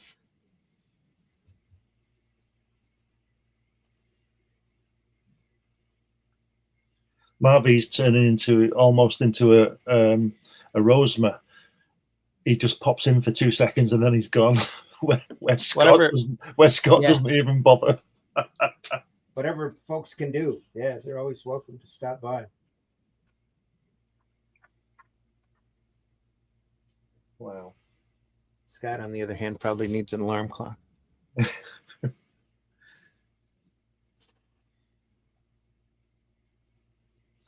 Look Man at the red sitting on the edge of wagon his there. bed in his blanket. Yeah, on Yeah. the wagon on the first panel there. Look at the red on the back of it. Yeah. No, the second page. Sorry, the first panel on the second page. The wagon.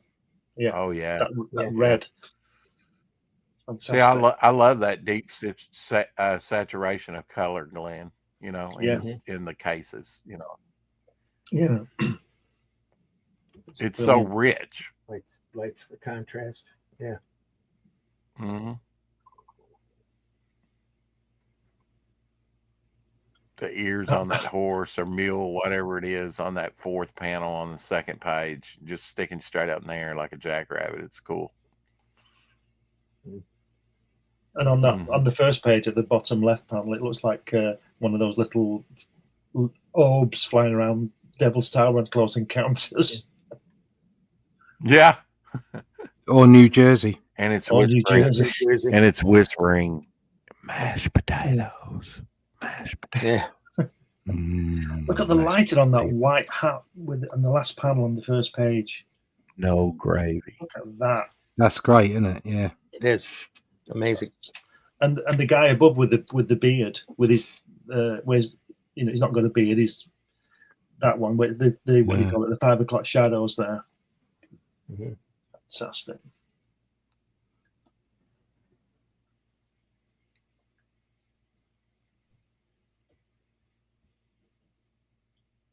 That's something that he's always done well, is diversity of characters and different ages, of characters. Yeah. Although some, like in a previous book we looked at, it almost borders on caricature in some panels. Mm-hmm. There's a fine line there to pull it off.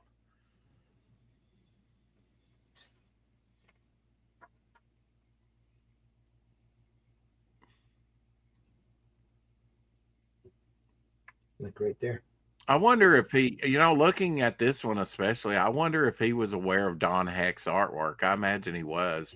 I'm sure. Point, but yeah, all that stuff. I'm seeing a lot of Don Heck influence, and of course, Don Heck was doing comics at least in the 50s, maybe all the way back to the 40s. Yeah. Solid bed here.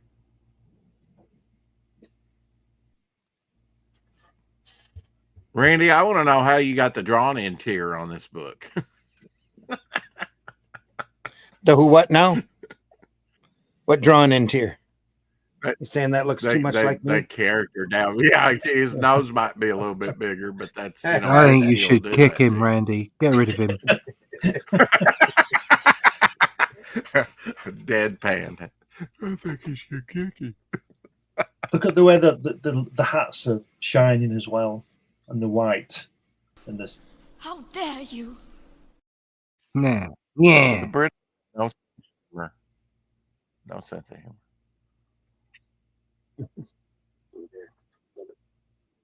I was going to double down on stupid.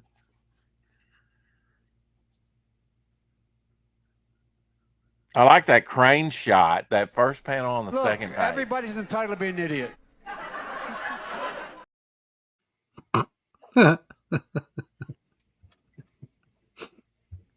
You like what, Rex? Looking down on him. Look, it just, not really a crane shot, but, a downward shot on that first panel on the second page to see the top of his hat and everything looking down. Yeah.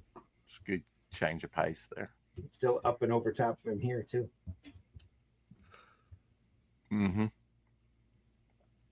Always, silhouettes like the wagon and the horses there, just very effective. Like the silhouettes that are just thrown in, it just really pops anytime you see that. Yeah.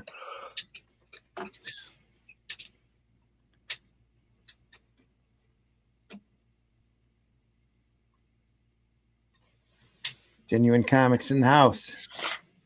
Hello, Dave. Hope you're doing well. Hey, Dave. Genuine. Dave. Hey there, Genuine. So much story per So page. I can't really read the dialogue. Indeed. I wonder why on that second panel where he's all in red, you know, we were talking about red being for intensity or anger or, you know, what's he discussing? It must be something intense to color him all red like that. Let me swap out my glasses again. I can tell you what it says. Readers. Yep. Put together a posse to ride after a pair of old buzzards and some cows. We got better things to do here in Pima than humoring a loco like you. What?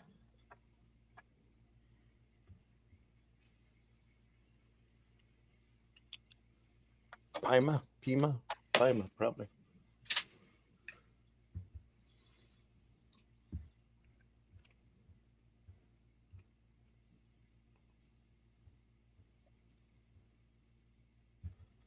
Going after that old man and some cows. At first glance, I thought this guy looked like a pig. Great. I like close-ups like that. Leone did that where he made faces, a landscape, you know. Yeah. That was the best thing you could do to service the story, is that angle, that picture, that, you know, just that portion of the face, just to get that expression across. It's just amazing. Love it. And the fact that it's open. Love the campfire scenes. It's not open. There's a little thin line there, but there's just nothing back behind it. You could have knocked the border out of this too. Real easy.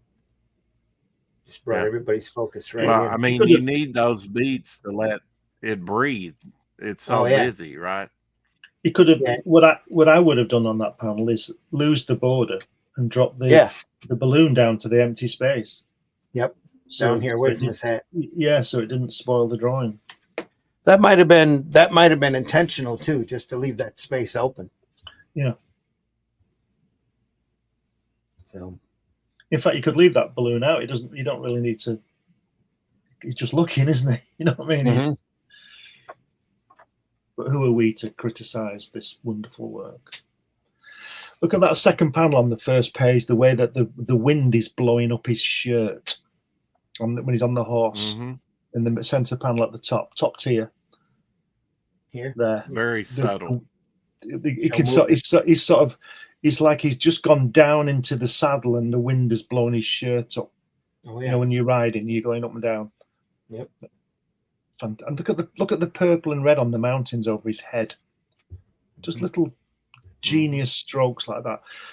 That third panel with that big rock reminds me of that later one where that guy is looking out that sort of a window on that tower, and they're saying something in one of his Arzak strips, I think it is. You know what I mean? Where he's leaning out, looking at something going past.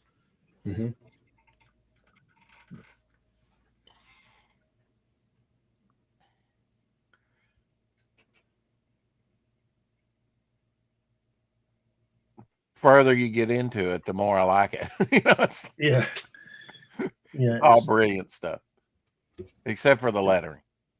I think we all need to get these volumes and just look at them, dissect them. Yeah. You can get all 5 for $300 and something on eBay. Oh, is that all? Oh, maybe not. Maybe not this week. Yeah, right. I'll wait till next week. Short list.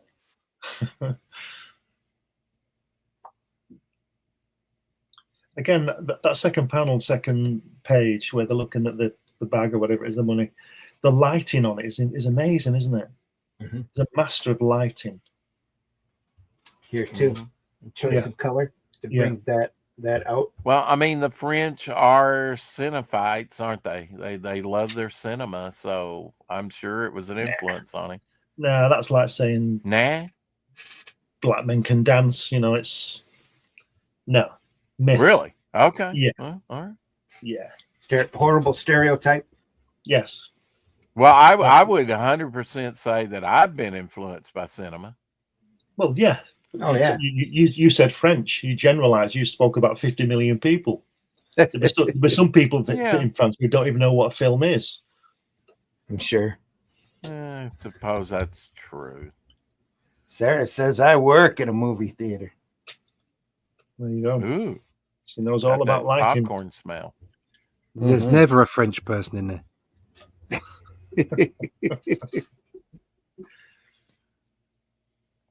Russ, I'm really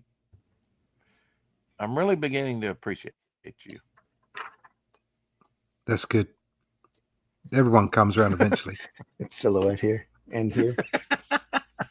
Great. Like brainwashing. Yeah. Waterfall. Oh, look at that flowing. We have waterfall. Wow. Not sure about the color though. Brush stroke there. Should have been white, I think. Down Yeah, in it's here, kind at of least. gray, yeah. isn't it? Yeah. It's like a blue gray. Mm-hmm.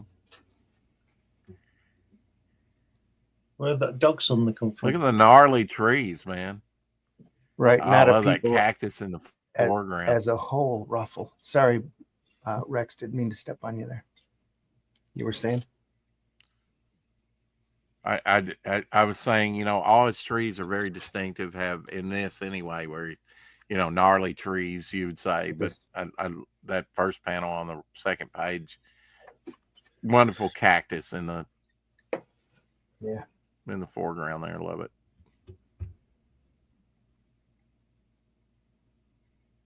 But I think the coloring on that waterfall is a missed opportunity for sure.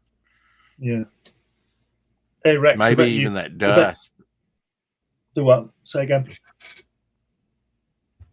Maybe even that dust up where they're fighting. That dust up. There doesn't seem to be enough contrast in between the dust coming up and the background.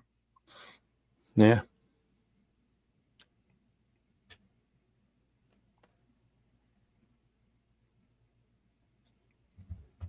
Love the shadowing on the vest on the third to the last panel. Yeah. Yeah.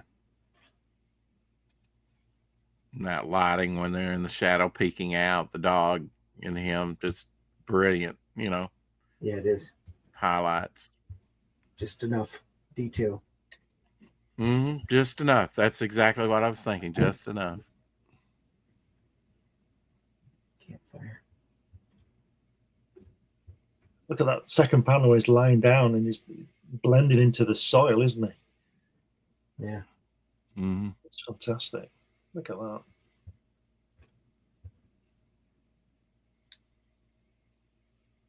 that. On that second panel, it looks like the rock's talking. Here. Yeah. Yeah, it does, doesn't it? In fact, that rock looks like a whale, doesn't it?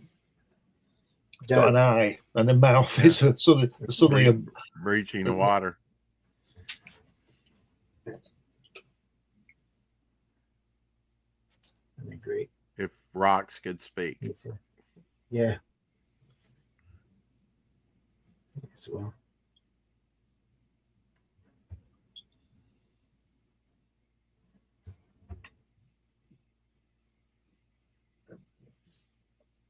You can feel the movement there. You know, this has so many characters in it, but wouldn't you say that, like Blueberry, he's the recurring character throughout this. He definitely has a distinctive personality. So really, you know, you probably take that into account when composing, right? Is the personality of the character. I mean, not just expressions, but placement and, you know, how grandiose you know, do you make the hero or not, you know? Yeah. Yeah.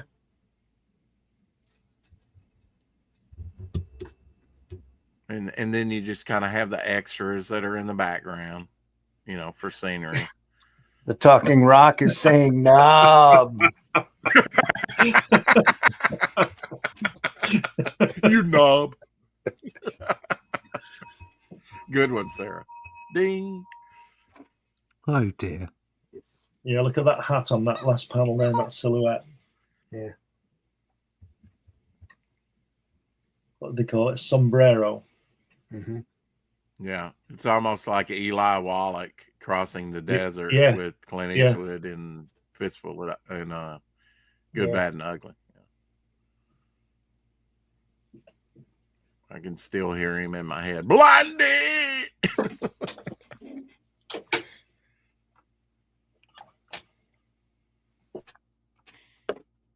I've never been able to really do William Shatner yelling, Con! There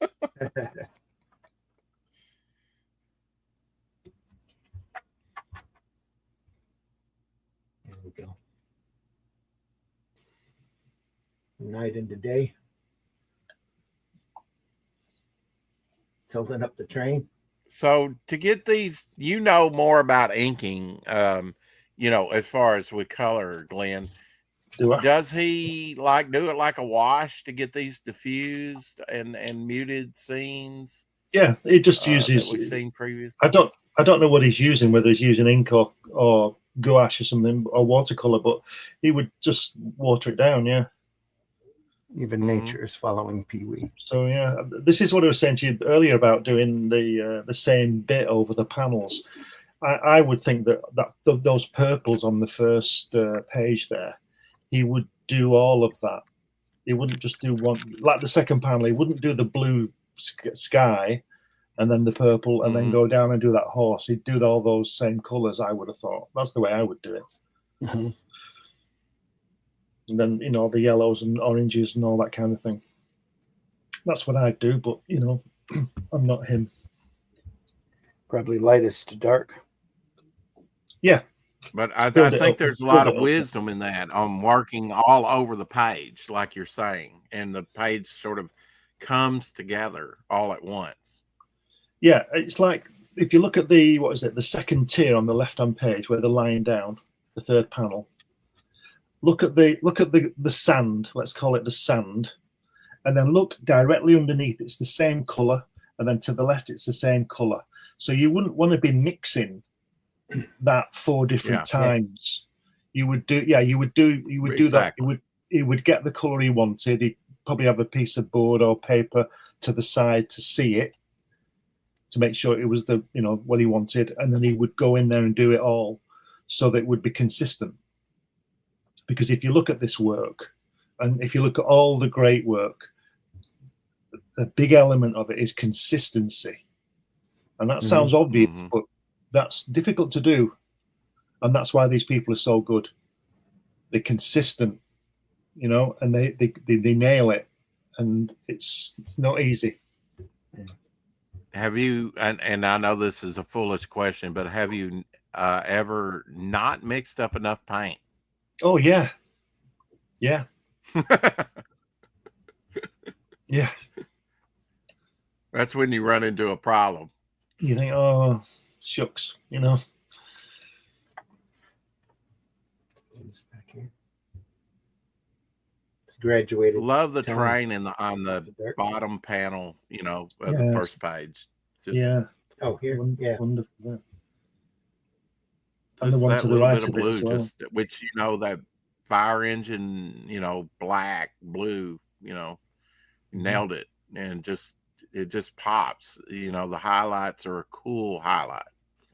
And the one on the second page of the train, bottom left of the second page, you can see how hot that the funnel is, can't you? Without smoke coming out of it.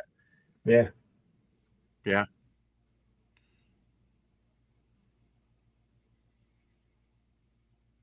Just another great page here. But great contrast with that one I was pointing out, with the house in the background, muted in color because it's in distance and maybe catching more of the light. And, it's just not as dark an object, as that train, but the metal. That's where your focus is. The contrast in blues over that warm, something that you should be aware of, you probably are, but I'll just say it anyway, is when you're mixing these colours, and I do this all the time, and it's not good. What Moebius can do, what you've got to remember is that when you mix the colours, you get get half a gallon of water in there, because it will dry darker. Right, so if you've got a wash and you're thinking there's virtually no colour in it, put it on and let it dry. Yeah, because it will dry darker. So if he's using like the shade darker, like we're looking at the sand where they're lying down, you know, if you would mix that so that it was virtually invisible. Of there's no, the water looks like there's no color. Do you understand what I mean? And then you put the wash on and let it dry, because, like I say, it dries. It always dries darker. like a tint or a stain in your mind. Yeah, yeah. But you virtually can't see it. But when it dries, you can. So if you're painting, like I've done it myself. You're painting, you're thinking it's not strong enough, that. So you go over it again, and when it dries, it's darker than you wanted. Yeah, yeah, it can fool you. Yeah, if you don't keep that in the forefront of your brain. I'm blown away, like that first panel on the second page there. Anytime he does these daylight desert scenes and stuff, just the variety of oranges, ochres, browns. I mean, it looks like a Western film. I guess that's why I'm bringing that in there, because it looks so spot on to what you see, through a camera out in the desert. Such a variety of earth tones. Yeah.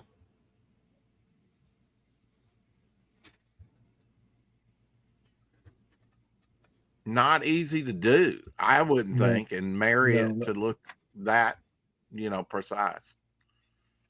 But if you love it and you've been there for a long time, spend a lot of time there, able to study it, you get that in your head.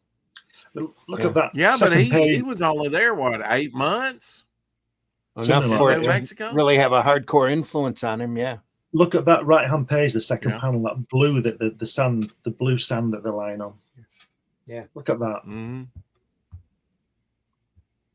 I think he's seen all these colors and managed to retain it. That's what I mean. Yeah. Sarah says that makes total sense. Glenn reminds me of how Ted Davies does his watercolor art in layers of letting it dry, then going back to it. Wash, rinse, repeat. Yep. Yeah.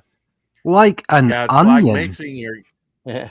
It's like you're mixing the colors. You can always go darker. You can't always lighten it up. You might.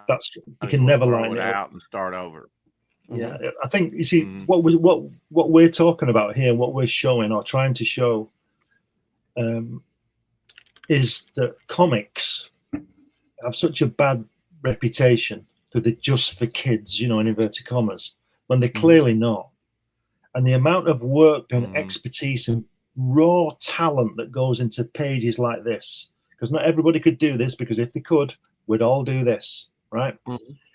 And people, it is an art form. It's a lot of this stuff is up there with Da Vinci for me, and he's the best, allegedly. Yeah. But this stuff is alongside it. Kirby, Buscema, all these people, they're just so bloody good at doing this stuff. Storytelling medium. It's a modern storytelling medium. It's like, if you can consider cinema or photography art, then that's what this is. Exactly the same. Yeah. And it has masters. And those masters in their own medium are as good as the masters in their own mediums. Exactly. Yeah.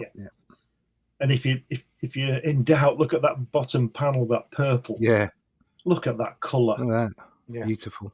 And the action in those horses as well. Yeah. Yeah. Yes, Sarah. Sarah says, yeah, even 1 week in both Jamaica and Mexico had a huge difference on my life. Because onions have layers. Donkey Shrek. Shrek. Says ogres are like onions. They have layers. I remember when I came back to comics, when cons came online during the pandemic, I found out pretty fast that what Black Label meant. LOL. Ooh, ooh, ooh. Little back Pickled schlong. onions. Ooh. Exactly. I would like to see this work without word balloons and just interpret the Yes. pictures by myself. Just let the art speak for itself. Mm-hmm. The thing is, though, I think these balloons are actually on the board, so you couldn't Yeah. get rid of them. They'd just be empty. Which Yeah. is why the lettering for the translation is so bad, Yeah, because they've had to stick to those bubbles. Yeah. yeah. Yep. See, I'd just like to own this in French. Yeah. Because I've got one. Right. Okay. Just to I've got see one. how I've the got- lettering worked. Yeah, I got the first one. The Chihuahua Pearl. Chihuahua Pearl. Look at that. Look And at that. Red. it's the letterings. You know, all the old, like the Asterix books. Yeah. Yeah. Yeah. The lettering in that, it's like that. Right. Really good. Really good. It's similar to Bo Peep. You've seen that, right? Yeah. That's good lettering. I think is it? Can't remember the guy's name, but that lettering in Bo Peep's really good. Yeah. Have a look at this. Have a quick look at this. Hang on, Russ. I'm blowing you up. There we That's are. the Oh wow! Look at that's the inside yeah. cover. that. Yeah. Isn't that great? And Show us some of the lettering there. yeah, the lettering's great. I love the Wow, lettering. where have you got that from? eBay. Oh my god! So if you can see that, it's Yeah. difficult. It's difficult. Mm-hmm. There you go. Down there.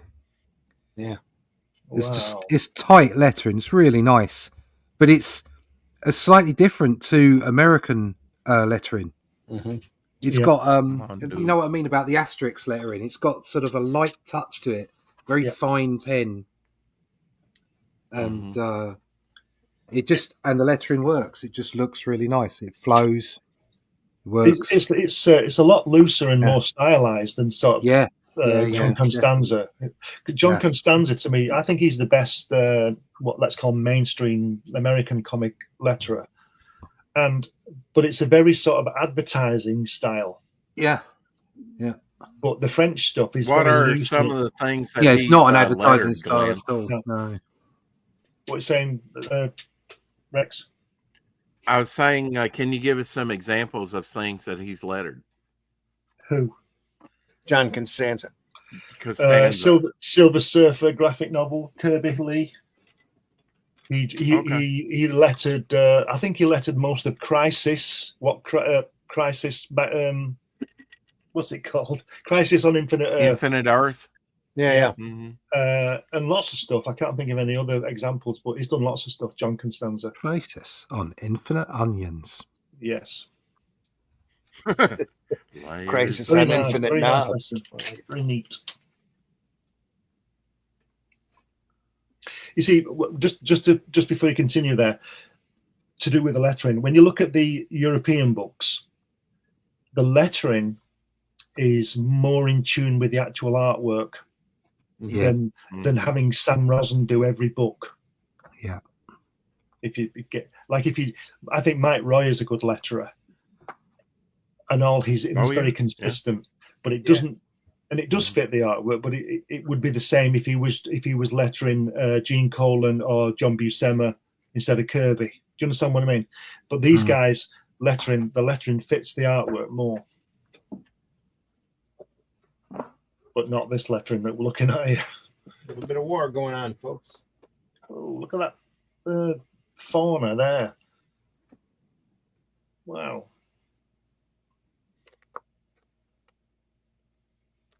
Wow, look at that. Kill them all. Show no mercy. Blam, and they all go. Boom. Ooh. Wow. Love that back of that rock where Randy's hand is, the third panel on the second page. Yeah. Just the saturation and the graduation of color with just, hints of spots and things to make it look textural. Yeah. I just love that saturated look, and just like on the horses and cattle and stuff there. It's, the richness that you can achieve in that. But in that, he's got like pink smoke coming up from the herd or whatever that is. Yeah. Yeah. Mm-hmm. Have you seen? You must have seen that Kirby drawing with the tanks on it when the pink he painted it. Have you seen that from his Second World War drawing? And there's a guy. I think it's meant to be him. A GI hiding, and the SS are going past, and there's several tanks in it, and the tanks are, and there's all these explosions going off, and all the tanks are pink, like those explosions on that middle panel. And you think, why is he drawing pink tanks? This guy has seen pink tanks. He's seen tanks, and all that. Well, and then I read an interview with him where he says that when explosions happen near a German tank, they appear pink. And he's captured it. Have you ever seen that painting? It's around. You'll be able to find it, and it's just absolutely amazing. I mean, you got like a tank, that's the most dangerous thing you could ever meet, and it's pink. You know what I mean? Pretty sure my copy of Crisis on Infinite Earths is in my room at Brian K. Morris's. Russ, what was the comic you were showing then? That was the first Blueberry. That was, Blueberry. Yeah. It was just, rather than it being the collected Blueberry, it was one story. Chihuahua Pearl. Yeah, it was half of that Blueberry 1 volume we looked at initially. Yeah. What Great a name. classic story, though. If you see that last panel on the second page, the guys I think they're the wrong size in the background. They're too big, aren't they? The guys at the top, they're in the background, aren't they? Or they're further back. Oh yeah, they would be massive, wouldn't they? Yeah. Well, it's an immediate hill here. Then it's farther back, it looks like. Right. Sarah says it's going to look at the lettering. Yep. This is the comic. Yep. Predictive text rubbish at its best. Matt Black says, okay.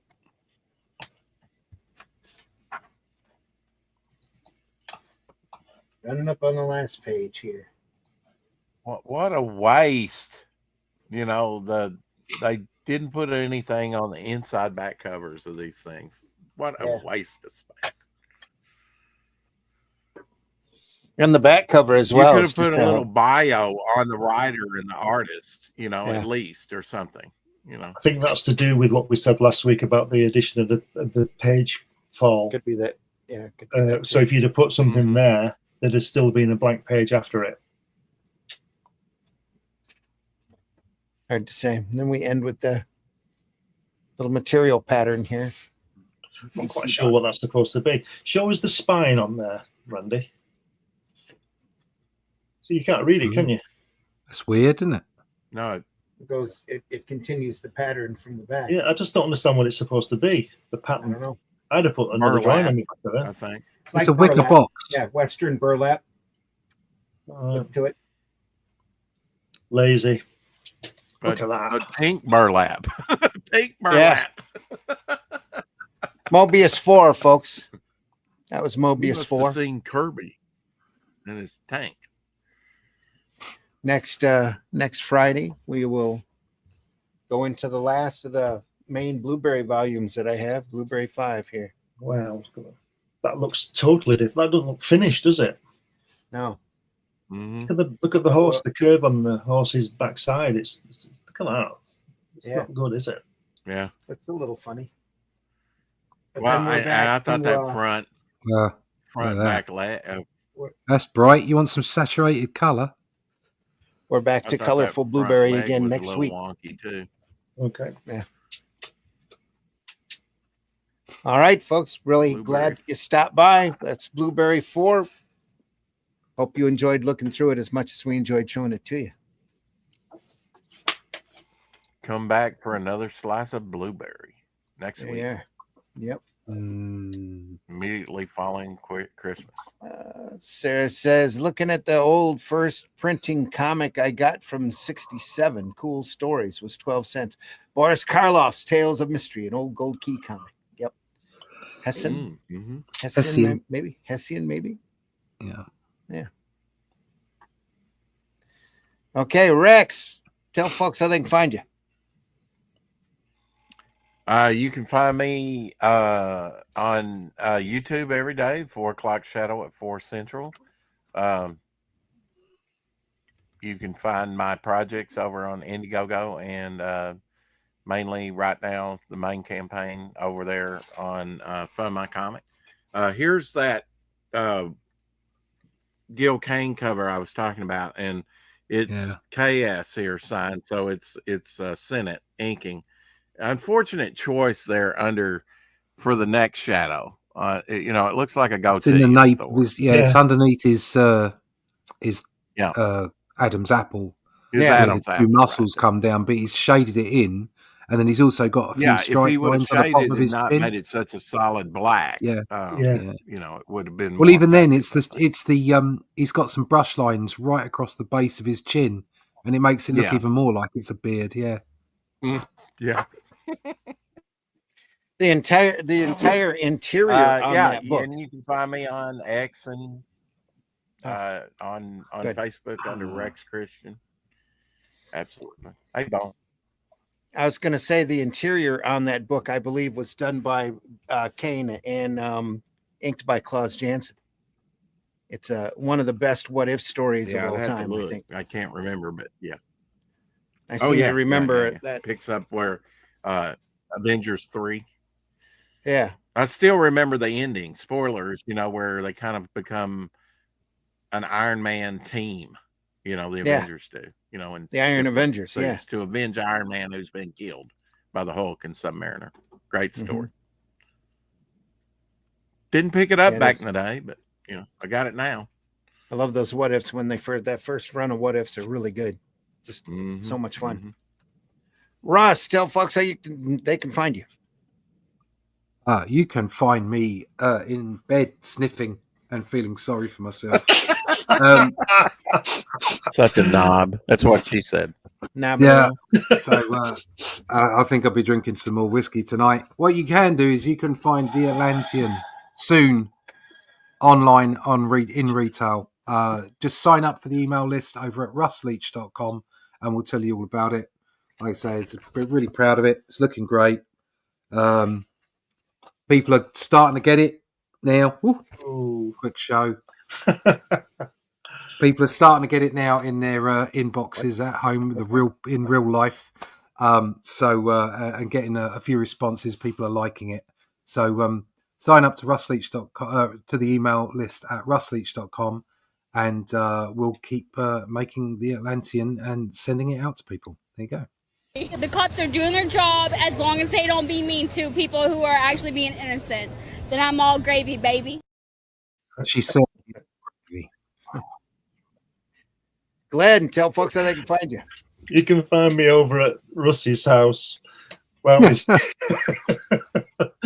drinking his whiskey. Consoling Russ and just helping him drinking whiskey. I think it's more whiskey drinking. Trying to help him get his tax return online. Yeah, he's blaming it on the system, but he exposed himself with that half bottle of whiskey he drank last night. That is a terrible rumor. I have never exposed myself. Well, it's never been proven anyway. You can find me everywhere, especially at Russ's house. It's everywhere. He's everywhere. Just go on Google and put my name in. You find me on Amazon. All my books are there. You can find me on Facebook and Instagram and all those places. So just take a look and see what happens. Take your chances. Win your prizes.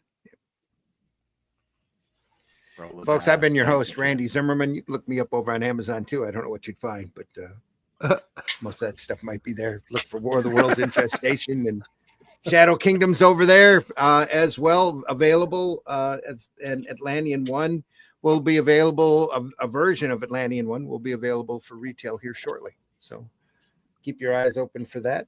Stop back by next Friday at 5 a.m. We'll go through Blueberry 5. We'll do that, or swing by Sunday morning at 9 a.m. for Sunday Funnies. And this Sunday, we'll be looking at the Marvel graphic novel Raven Banner by Charles Vess. That doesn't mean we will be funny. It doesn't mean we will be funny, but we will be looking at the graphic novel anyway. We'll see who shows up. 75% of us will be funny. Charles Vess. Yes. It's an incredibly beautiful tale of Asgard. Look at that. Get some in. Love that house. Very colourful. Sweet Wow. stuff. Sunday, 9 a.m., Sunday Funnies. Then have some happy holidays in the meantime, folks, before you come back to us next Friday. We wish you nothing but the best and hope you have a good one. Go visit your local retailer if you can. Give comics as gifts this holiday season. Give away good comics that you love. Show folks the quality of this art form and the power of this art form. Do that. Should talk more positive about comics in general. So much antisocial drama going on in the antisocial platforms out there that it's time to spread a little love and some positivity. That's one of the reasons why we love doing this program for you and showing off this stuff. Well, this program isn't monetized at all. We do this because we love doing it, and we're very inspired by the work that we show off. So we hope you enjoy it and are inspired as well.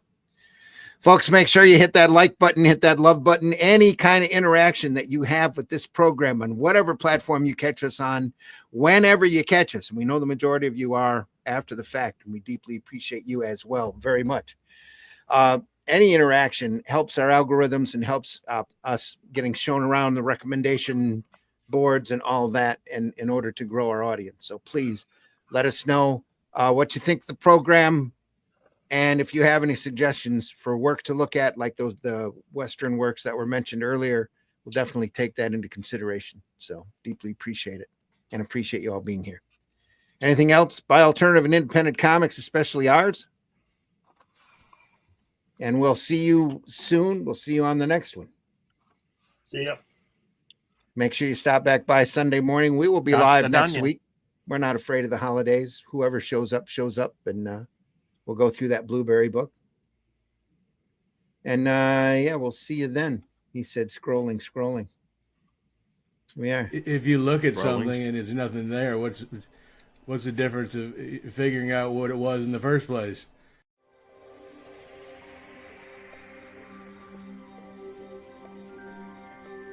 Keep those jokes of scrolling, Rawhide. What was that? This is not a charade. We need total concentration. Now, once again, this time, with the...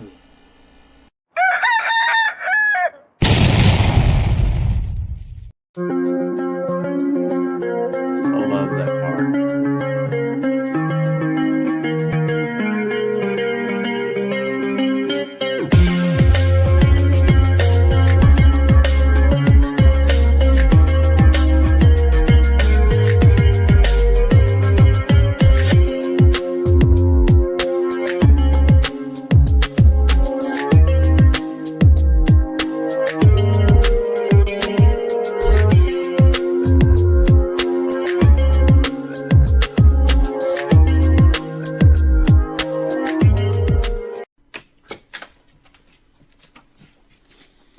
Bye, Jack.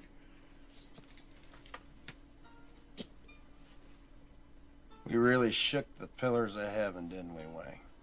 No horseshit, Jack. No horseshit. Holy shit. That is the craziest thing I have ever seen. And I'm Dennis Quaid, and Dennis Quaid has seen some shit. biscuits. Christmas biscuits.